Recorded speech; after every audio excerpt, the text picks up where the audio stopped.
Hi అండి. New year స్పెషల్గా సింపుల్గా తయారు చేసుకునే కేక్ ఈ విధంగా ఇంట్లో ఉండేవాడితో టేస్టీగా సాఫ్ట్గా చాలా బాగుంటుందండి. ఇక నేనైతే ఎటువంటి మైదా పిండి పాలు చీని ఓవెన్ వాడకుండా ఇలా ఇంట్లో ఉండేవాడితో ఇంకా ఫుల్ రెసిపీ అయితే చూసేద్దామా. హాయ్ అండి. న్యూ ఇయర్ స్పెషల్గా సింపుల్గా కేక్ తయారు చేయబోతున్నాను.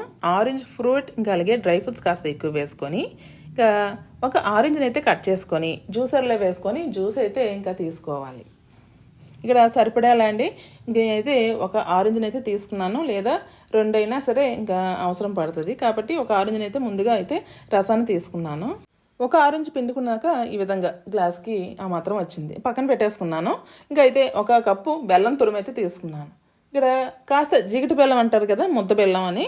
ఇంకా అయితే చూడండి ఒక కప్పు తీసుకున్నాను. కాస్త ఇంకా అంటుకుండానికి స్పూన్తో అయితే కప్పులో ఉన్న బెల్లం అంతా తీసుకుని ఈ విధంగా బౌల్లో తీసేసుకున్నాను. ఇక నేను ఈ కడాయిలో అయితే ఉడికించుకుంటాను కాబట్టి ఇంకా అందులోనే డైరెక్ట్ అంతా వేసేసుకున్నానండి.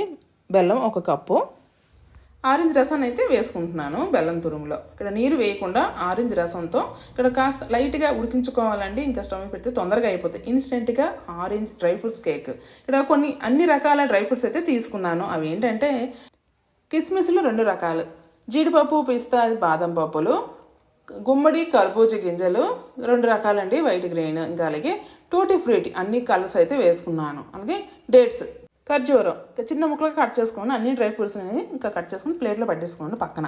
ఇక్కడైతే బెల్లం అయితే చూడండి స్పూన్తో ఇలా కలుపుతుంటే ఇంకా కాస్త ఆలస్యం కరిగిపోద్ది. ఇంకా అలాగే ఇక్కడ తొందరగా అవడం కోసం ఇన్స్టెంట్గా డ్రై ఫ్రూట్స్ ఇంకా ఆరెంజ్ ఫ్రూట్ కేక్ అయితే తయారు చేయబోతున్నాను ఇన్స్టెంట్గా. కాబట్టి ఇలా ఇక్కడైతే స్టవ్ మీద పెట్టగానే ఇంకైతే బెల్లం అయితే కరిగేలా ఇలా కలుపుకున్నాను. కరిగిపోయింది. ఇక్కడ డ్రై ఫ్రూట్స్ అయితే అన్నీ వేసేసుకున్నాను. ఇలా చూడండి. లేదు అన్న మనం నైట్ నానబెట్టుకున్నా లేదా 2-3 గంటలు నానబెట్టుకుంటే సరిపోతుంది. నేను తొందరగా అవడం కోసం ఇలా చూడండి లైట్గా 2-3 నిమిషాలు అయితే ఉడికించుకున్నాను. ఈ విధంగా పొంగు వస్తే సరిపోతుంది. ఫ్లేమ్ అయితే ఆఫ్ చేసేసుకున్నాను.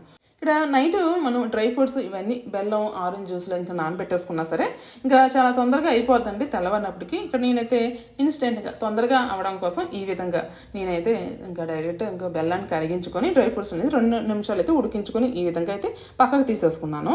చూడండి ఒక బౌల్లోకి అయితే ఈ పాకం పట్టనే అవసరం లేదండి, లైట్గా కరిగిపోతే సరిపోతుంది. కాబట్టి ఇంకా ఇలా 2 నిమిషాలు ఇంకా ఉడికించుకున్నాను డ్రై ఫ్రూట్స్ని. ఇది పక్కన పెట్టేసి ఇక్కడ మసాలా దినుసులు తీసుకున్నాను. చిన్న దాల్చిన చెక్క చిన్న ముక్క, 3 యాలకులు, 4 లవంగాలు, జాజికాయ అందులో చిన్న ముక్క అయితే వేసుకుంటున్నాను. జాజికాయని అయితే తురిమేసుకున్నాను. ఈ విధంగా కొంచెం 1/4 టీ స్పూన్ సొంటి పొడి వేసేసుకొని ఇంకా ఇలా చూడండి అన్నీ ఆ జాజికాయ 1/4 టీ స్పూన్ అలాగే సొంటి పౌడర్ 1/4 టీ స్పూన్ ఇవన్నీ వేసేసుకున్నాను. మసాలా దినుసులతో అన్నీ వేసేసుకొని మిక్సీ పట్టేసుకోవాలి మెత్తగా. ఇలా అయిపోయింది కదా. తర్వాత ఏ కప్తో మనం బెల్లం తురుము తీసుకున్నాం అదే కప్తో నేను 1.5 కప్పుల వరకు గోధుమ పిండి అయితే యూజ్ చేసుకుంటున్నాను. 1.5 కప్పులు గోధుమ పిండి అయితే వేసుకొని ఇంకా టేస్ట్ కోసం అండి ఒక చిన్న ప్యాకెట్ మిల్క్ పౌడర్ అయితే యూజ్ చేసుకుంటున్నాను. ఇంకా ఏమిటన్నా ఒక 2 స్పూన్ల వరకు మిల్క్ పౌడర్ వస్తుంది.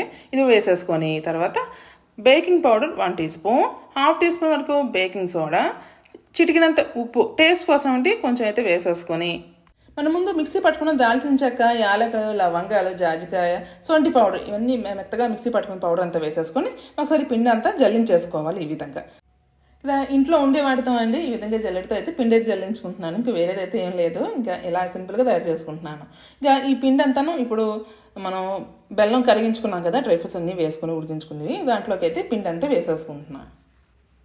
మరి కాస్త ఇంకా టేస్ట్ కోసం ఇంకా అలాగే మంచి స్మెల్ రావడం కోసం వెనీలా ఎసెన్స్ అయితే కాస్త ఒక 2-3 చుక్కల వరకు అయితే వేసుకున్నాను. ఇంకా టేస్ట్ కూడా చాలా బాగుంటుందండి. ఇక్కడ ఇది లేకపోయినా పర్వాలేదు, మనం మసాలా వేసాం కాబట్టి ఆ ఫ్లేవర్ కూడా బాగుంటుంది.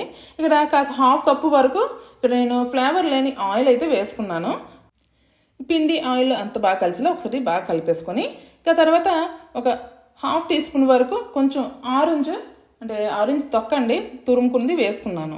ఆ ఫ్లేవర్ కూడా బాగుంటుంది. అది వేసుకొని తర్వాత ఆరెంజ్ జ్యూస్ కూడా వేసుకున్నాండి. కొంచెం వేసుకొని పిండిని అంతా బాగా కలిసేలా బాగా కలుపుకోవాలి. ఇక్కడ నేనైతే మరొక ఆరెంజ్ కూడా కట్ చేసుకొని జ్యూస్ అయితే చేసుకుంది వేసుకుంటూ కలుపుకుంటున్నాను పిండిలో. ఆరెంజ్ జ్యూస్ ఒకేసారి వేసినట్లయితే ఇంకా బ్యాటర్ అంతా పలచపడిపోయే అవకాశం కాబట్టి కొంచెంగా వేసుకున్నాను. చూసారా కాస్త మిగిలిపోయిందండి ఆరెంజ్ జ్యూస్ పక్కన పెట్టేసుకున్నాను. బ్యాటర్ ఈ విధంగా థిక్గా వస్తే సరిపోతుంది. నేను ముందు బెల్లం కరిగించుకున్నప్పుడు ఒక ఆరెంజ్ జ్యూస్ని అయితే ఉపయోగించుకున్నాను. మరొక ఆరెంజ్ జ్యూస్ అయితే ఇక్కడ గోధుమ పిండిలో కలుపుకోవడానికి అయితే ఉపయోగించుకున్నాను. ఈ విధంగా బ్యాటర్ వస్తే సరిపోతుంది. ఇది పక్కన పెట్టేసుకొని కేక్ టిన్ ఈ మోల్డ్లో అయితే బ్యాటర్ అంతా వేసుకోవాలి కాబట్టి ఆయిల్ అప్లై చేసుకున్నాను. కింద బటర్ పేపర్ అయితే వేసుకున్నాను ప్లేట్ కింద. అలాగే ఇక్కడ లో ఫ్లేమ్లో పెట్టేసుకుని హీట్ అవుతుందండి. ప్రీ హీట్ అయితే చేసుకుంటున్నాను కడాయిలో. ఇలాగా హీట్ అవుతుంది. ఇక్కడైతే బ్యాటర్ అంతా కేక్ టిన్లు అయితే వేసుకుంటున్నాను. నా దగ్గర ఉన్న ఇటువంటి కేక్ టిన్లు అయితే ఉపయోగించుకుంటున్నానండి. నాకు వేరేదైతే ప్లేట్ అయితే లేదు కాబట్టి. ఇంకా లేదు ఇంట్లో ఎటువంటి ఉన్న ప్లేట్లో వేసుకున్నా సరే పర్వాలేదు. నేనైతే ఇదైతే యూజ్ చేసుకున్నాను. ఈ విధంగా ఒకసారి స్పూన్తో రెండు వైపులా బాగా సర్దేసుకోవాలి ఇంకా సమానంగా. స్పూన్తో బాగా రావడం లేదనుకొని ఇంకా వేరే ప్లాస్టిక్ స్పూన్తో అయితే గడితో నేను ఒకసారి సమానంగా ఇలా అండి బాగా సర్దేసుకున్నాను. చూడండి మొత్తం అంతా కలిసేలా ఇలా ఈవెన్గా సర్దేసుకున్నాను. ఇంకా ఒక్కసారి మనం గట్టిగా ఈ విధంగా ట్యాప్ చేసుకోవాలి ఒక 2-3 సార్లు, అంతా కలుస్తుంది. ఇంకా నేను ప్రీ హీట్ అయిపోయిన కడాయిలోకి ఈ బ్యాటర్ అంతా పెట్టేసుకుంటున్నాను ప్లేట్తో. ఏమేదైనా 30-45 నిమిషాల వరకు ఉడికించుకోవాలి మంట లో ఫ్లేమ్లో పెట్టుకొని. ఒక 20 నిమిషాల తర్వాత మూత తీసుకుని చూస్తే కేక్ ఇలా ఉడికిందండి. నేను ముందు అలంకరించుకోలేదు కదా డ్రై ఫ్రూట్స్తో. ఇలా కాస్త ఉడికిన తర్వాత డ్రై ఫ్రూట్స్ పెట్టుకుందాం అన్నట్టు కిస్మిస్ని ఎలా పెట్టానో లేదో ఇలా దిగిపోయిందండి, అంటే ఉడకలేదు కదా. తర్వాత అన్ని డ్రై ఫ్రూట్స్ అన్నీ అలంకరించేసుకొని మూత పెట్టేసుకున్నాను. మరొక 15 నిమిషాల తర్వాత మూత తీసుకొని చూస్తే ఇలా ఉడికిందండి. చూడండి చాకు పెట్టుకుని చూసినట్లయితే గుచ్చితే ఇంకా చాకుకి అసలు ఏం అంటుకోలేదు. ఇలా బాగా ఉడికిందని మనకి తెలుస్తుంది. చక్కగా చూడండి అంచుల సైడు ఈ విధంగా డార్క్గా ఇలా కనిపిస్తుంది కదా, బాగా ఉడికిందండి. చూడండి కలర్ఫుల్ ఎంత బాగా కనిపిస్తుందో డ్రై ఫ్రూట్స్తో. మూత పెట్టేసి అలా విడిచిపెట్టేస్తాను. ఫ్లేమ్ కూడా ముందే ఆఫ్ చేసుకున్నాను. ఆ హీట్కి కాస్త బాగా సెట్ అయిపోద్దని విడిచిపెట్టేసానండి కడాయిలో మూత పెట్టేసుకుని. ఇంకా అందులోనే బాగా చల్లగా అయిన తర్వాత ఇంకా మరి కాసేపు ఏదైనా ఒక అరగంట తర్వాత అండి ఇంకా బాగా చల్లగా అయిపోయింది. ఇంకా కేక్ టిన్ అయితే బయట పెట్టేసుకొని ఈ విధంగా చాకుతో ఈ కేక్ అంచుల చుట్టూరా ఈ విధంగా నేను కట్ చేసుకుంటున్నాను. మరో ప్లేట్లోకి తీసుకుందామండి. చూడండి ఇలా పట్టుకుంటే ఇలా కనిపిస్తుంది కదా విడివిడిగా మనకి. చూడండి అంచులు ఇలా మనకి విడిపోయినట్టు. ఒక ప్లేట్లోకి తీసుకుంటున్నాను రివర్స్గా. ప్లేట్ పెట్టుకొని ఇంకా కేక్ టిన్ అయితే ఇలా అండి ఇంకా ఉల్టా అయితే చేసేసుకుంటున్నాను. ఇక్కడ ఒకసారి చేత్తో ఇంకా ఇలా ట్యాప్ చేసినట్లయితే ఇంకా ఏది అతుక్కున్నా ఇంకా ఊడొచ్చేస్తుంది. ఇంకా మూత తీసుకొని చూస్తే ఇలా కనిపిస్తుందండి. ఇంకా చూడండి కాస్త మాడినట్టు కనిపిస్తుంది కదా, లేదండి కాస్త లైటింగ్ తక్కువ కాస్త డల్గా కనిపిస్తుంది. ఎందుకంటే ఇక్కడ మనం బెల్లంతో తయారు చేసుకున్న గోధుమ పిండితో హెల్దీగా అండి ఇలా సింపుల్గా క్రిస్మస్ కేక్ లేదా న్యూ ఇయర్ స్పెషల్గా ప్లమ్ కేక్, డ్రై ఫ్రూట్స్తో ఆరెంజ్ ఫ్రూట్ కేక్ అండి ఇలా తయారు చేసుకున్నాను. మరి మీకు నచ్చిందా అండి? చూడండి ఎంత బాగుందో కలర్ఫుల్గా డ్రై ఫ్రూట్స్ ఈ విధంగా అందంగా అలంకరించుకున్నాను.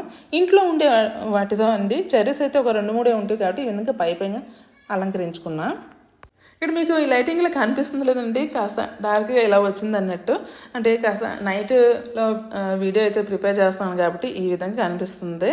ఇక ఇందులో ముఖ్యంగా గోధుమ పిండి, బెల్లం ఉపయోగించుకున్నానండి. ఇక్కడ ఎటువంటి మైదా పిండి, పాలు, పెరుగు, చీని ఎటువంటివి వాడకుండా సింపుల్గా ఇలా తయారు చేసుకున్నాను. ఇంట్లో ఉండే వాటితో సింపుల్గా ఈ న్యూ ఇయర్ స్పెషల్గా ప్లమ్ కేక్, ఫ్రూట్ కేక్ అండి ఇలా. చూడండి గోధుమ పిండితో సింపుల్గా కేక్ నేను మొదటిసారి చేసినా సరే చాలా బాగా వచ్చింది. ఒక ముక్క విరుపుకున్నట్లయితే ఇలా చాలా సాఫ్ట్గా ఇలా వస్తుంది. మరొక ముక్క అయితే కట్ చేసుకుంటున్నాను సైడ్గా. ఇంకా చాలా బాగా వచ్చింది అది చూసారు కదా. ఇలా అండి క్రిస్మస్ స్పెషల్, న్యూ ఇయర్ స్పెషల్గా ఈ ఫ్రూట్ కేక్ సింపుల్గా ఇలా తయారు చేసుకున్నాను ఇంట్లో ఉండే వాటితో. ఇంకా మరి మీకు నచ్చిందా అండి? నచ్చితే ప్లీజ్ అండి ఎవరైనా చూసినట్లయితే చిన్న లైక్, కామెంట్ అయితే చేసేస్తారని ఆశిస్తూ please support me my channel.